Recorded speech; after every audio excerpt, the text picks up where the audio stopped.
많은 사람들이 도심의 소음과 경쟁에서 벗어나 자연 속의 여유를 꿈꾸며 전원주택을 선택하지만 실제로 그곳에서의 삶은 상상과는 전혀 다릅니다. 가장 먼저 마주하는 문제는 생활 인프라의 불편함입니다. 도심에서는 5분 거리에 있던 편의점, 병원, 약국, 마트가 전원지역에서는 차로 20-30분 이상 걸리는 경우가 흔합니다. 눈이 오거나 비가 많이 오면 외출조차 힘들고 택배나 배달도 지연됩니다.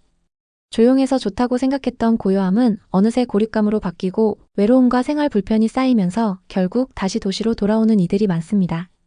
오늘은 전원주택 투자 사례들을 쭉 살펴보려고 하는데요. 같이 따라와 보실까요?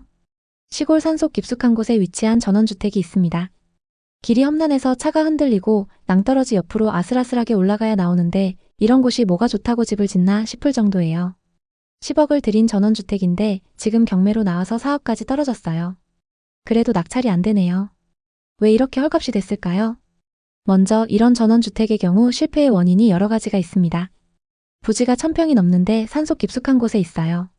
앞에는 확 트인 경치가 있지만 뒤로는 가파른 산이 버티고 있고 비 오는 날이면 안개가 자욱해서 무섭습니다. 주인은 아마 도시에서 지쳐서 자연인처럼 살자 하고 들어왔을 거예요. 그런데 이런 곳에서 살다 보니 외로움과 불편함이 쌓여서 포기한 거죠. 실제로 최근 인터넷 자료를 보니 2024년, 2025년 귀촌 실패 사례가 쏟아지고 있습니다. 인구 감소로 귀촌 생활이 어려워지고 교통 불편이 가장 큰 이유라고 해요. 예를 들어 유튜브나 뉴스에서 본 바에 따르면 귀농 귀촌 실패율이 70%를 넘고 특히 젊은 층에서 더 높습니다. 김미아 씨는 40대 후반 서울에서 회사를 운영하던 분인데 2023년에 경기도 여주의 전원주택으로 이사했어요. 로망은 텃밭에서 채소를 키우고 아침에 새소리 들으며 힐링하며 살자 이런 거였대요. 작은 마당과 주택을 포함해 5억이 들었어요. 처음엔 좋았죠. 인스타에 사진을 올리며 힐링하는 삶을 자랑했는데 1년 만에 후회했습니다. 왜냐면 병원 한번 가려면 차로 1시간 그리고 마트도 30분 거리예요. 게다가 겨울에 눈이 오면 길이 막혀서 고립됐대요. 난방비도 문제였어요. 김미아 씨 집은 비싼 단열재를 썼는데도 추워서 추가로 보일러를 설치하느라 큰 비용이 들었대요. 2025년 자료를 보니 시골 주택의 유지보수와 관리비가 월 수십만 원을 넘는 경우가 많아요. 결국 2025년 초에 집을 내놓았는데 4억에도 소식이 없었고 지금도 안 팔리고 있어요. 김미아 씨처럼 전원주택 로망만 쫓다가 실패한 분들 정말 많아요. 집 앞에 데크를 만들어서 바베큐 파티하는 걸 꿈꿨겠지만 현실은 잡초만 무성하고 벌레떼가 습격하는 거죠. 전원주택은 아파트처럼 사고 팔기 쉽지 않습니다. 구매 수요가 한정적이라 매수자가 쉽게 나타나지 않고 매도까지 수년이 걸리는 경우도 많습니다. 특히 최근처럼 금리가 높고 경기 침체가 지속될 때는 전원주택의 거래가 사실상 멈추다시피 합니다. 그 결과 투자금이 묶이고 생활비와 대출이자를 감당하지 못해 헐값에 매도하거나 경매로 넘어가는 사례가 잇따릅니다. 게다가 2025년 빈집 통계에 따르면 전국 빈집이 159만 가구나 돼요. 시골 빈집이 대부분인데 인구 유출로 관리가 안 돼서 경관이 훼손되고 안전 문제까지 생기고 있습니다. 춘천의 오래된 주택을 방문했을 때는 더 심각했습니다. 주인이 떠난 지 몇 년은 된 듯했죠. 건축 정보를 보니 2022년에 지었는데 무허가 부분이 있어요. 건축 관계자들이 요즘 왜 이렇게 엉터리인지 모르겠어요. 집의 시세는 10억이었습니다. 웃기죠? 실제 가치는 5억도 안 될 텐데. 최근 전원주택 시장 붕괴 이유 중 하나가 바로 이런 입지 문제예요. 산골이나 저수지 인근 땅값이 폭락하고 경매 물건이 쏟아지고 있죠. 예를 들어 경기도 화성 서해안 인근에서 2024년 경매로 나온 전원주택은 감정가 2억 8천만 원에서 49% 하락한 1억 4천만 원까지 떨어졌습니다. 이유는 저수지 근처라 습기가 많고 홍수 위험 때문인데요. 대부분의 전원주택이 비슷합니다. 주인은 아마 땅값을 평당 수십만 원 주고 샀을 거예요. 게다가 집을 새로 짓는다고 하면 수억이 들어가죠. 그런데 시골 오지라 먹고 살 방법이 없어요. 농사나 벌 키우기가 로망이지만 현실은 판매망이 없어서 적자예요. 제가 아는 분도 2021년에 샤인머스켓 농사를 시작했는데 경쟁이 심해져서 망했어요. 공무원 퇴직자처럼 연금이 계속 나오면 모르지만 보통 사람들은 꿈도 못 꿉니다. 게다가 2025년 단독주택 시장 전망을 보니 실물 경제 둔화로 수요가 줄고 인건비와 자재비 상승으로 더 어려워질 것으로 보입니다. 특히 전원주택 시장은 양극화가 더 심해져서 수도권 근교만 조금 나아지고 지방은 완전 침체예요. 2025년 자료를 보니 귀농 귀촌 실패율이 70%를 넘습니다. 이유는 일자리 부족과 고립감이에요. 박수영 씨 사례를 들어볼까요? 박수영 씨는 50대 초반 직장을 다니던 분인데 2022년에 강원도 횡성으로 귀촌했어요. 은퇴 후 시골에 카페를 열고 전원주택에서 힐링하자 이런 로망이었죠. 땅 사고 집 짓는데 6억 5천만 원 들였어요. 당시 주변에서 시골에 땅 사서 집 짓는 게 유행이라 박수영 씨도 기대가 컸습니다. 하지만 조금 지나니까 분위기가 확 달라졌죠. 무엇보다 마을 사람들 텃세가 심하대요. 관계가 좁은 시골 특성상 소문 한 번에 왕따 되기 쉽죠. 인터넷 후기를 보니 텃세 때문에 귀촌을 포기한 사례가 수두룩해요. 박수영 씨는 외지인 소리 들으며 스트레스 받았대요. 게다가 금리 인상으로 지출 비용이 증가했어요. 결국 집을 처분하기로 마음먹었고 저렴한 가격에 집을 내놨지만 아무도 살 사람이 없었죠. 부동산 커뮤니티를 살펴보면 비슷한 사례가 많습니다. 한 50대 부부는 대전에서 시골로 갔는데 생활 인프라가 없어서 고역, 게다가 요즘 집값이 떨어져서 후회하신대요. 황금성도 문제예요. 시골집은 다시 팔기 어렵고 빈집이 많아서 연식이 조금만 돼도 찾는 사람이 거의 없어요. 게다가 요즘 지방 부동산 시장 자체가 위기입니다. 신축 아파트도 미분양이 넘쳐나고 구축 아파트 가격은 멈출 줄 모르고 하락하고 있어요. 전원주택은 더 심하죠. 많은 분들이 모르시는 시골살이의 단점도 있습니다.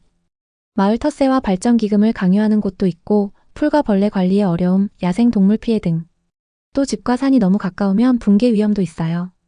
전원주택 투자 실패 사례는 제주도에서도 나타나고 있습니다.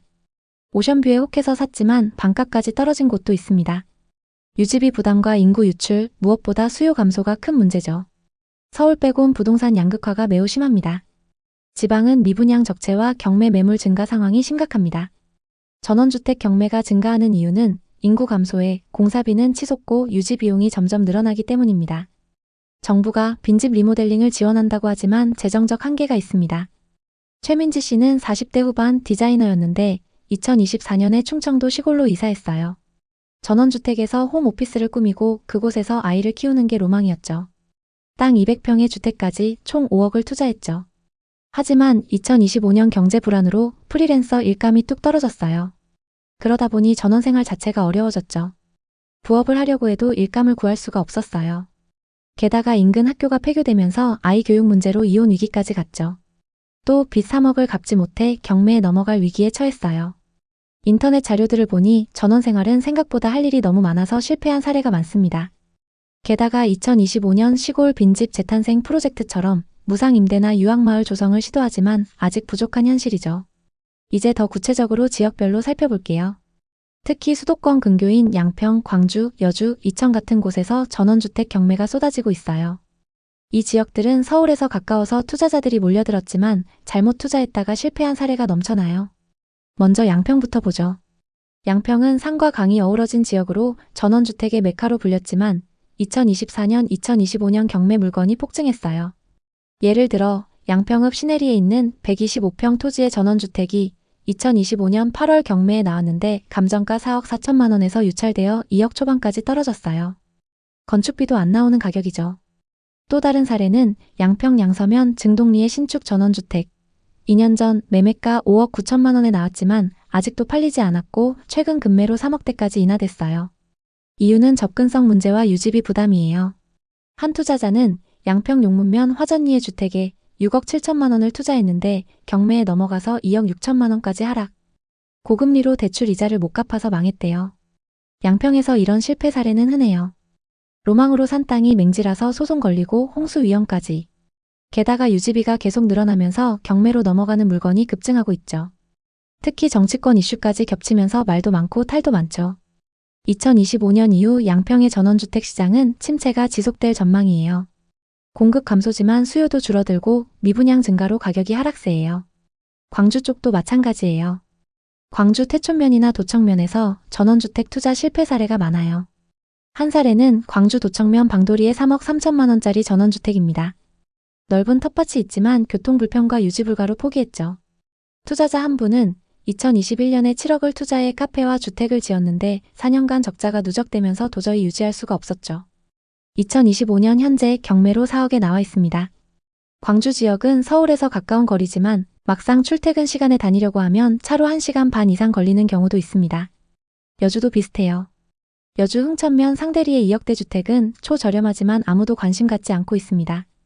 매물이 나온 지 1년이 넘었는데 매수자가 나타나지 않고 있죠. 한 귀촌자는 여주 세종대왕면에 5억을 투자해 타운하우스를 매수했는데 2025년 현재 가격을 인하해서 4억에 내놔도 안 팔립니다. 이천은 더 심각합니다. 이천 중리동이나 마장면에는 미분양 타운하우스가 쌓여 있습니다. 2025년 신축급 전원주택이 2억대로 하락했는데요. 투자자가 4억에 영끌로 산 게 경매로 넘어간 사례입니다. 이유는 고금리 장기화로 대출 상환 부담이 증가해서입니다. 2025년 이 지역들의 전망은 어둡습니다. 한국건설산업연구원 자료를 보니 수도권 주택 매매 가격은 1% 상승 중이지만 지방 시골은 하락세입니다. 경매 증가 원인은 실물 경제 둔화, 인구 감소, 수요 감소가 그 원인이에요. 특히 전원주택은 빈집 150만 호 시대의 수요 감소와 유지비 폭등으로 더 망할 수 있습니다. 이런 사례들을 보니 시골 전원주택 투자 실패는 공통 패턴이 있습니다. 로망으로 시작해 유지가 어려워지고 결국 빚에 시달리다가 경매로 끝나는 거죠. 앞으로 2025년 전원주택 시장은 어려움이 지속될 거예요. 공급량은 점점 감소 중이지만 수요가 그 이상으로 줄고 더욱이 지방은 회복 기대감 자체가 없습니다. 양평, 광주, 여주, 이천처럼 수도권 근교조차 경매 증가로 어려움을 겪고 있습니다. 전원주택에 투자를 하시려면 대출 대신 보유자금으로 투자하거나 연금 및 기타 자산으로 현금 흐름이 좋아야 버틸 수 있습니다. 로망만 쫓지 마세요. 한두 달 지나면 경치도 지겨워져요.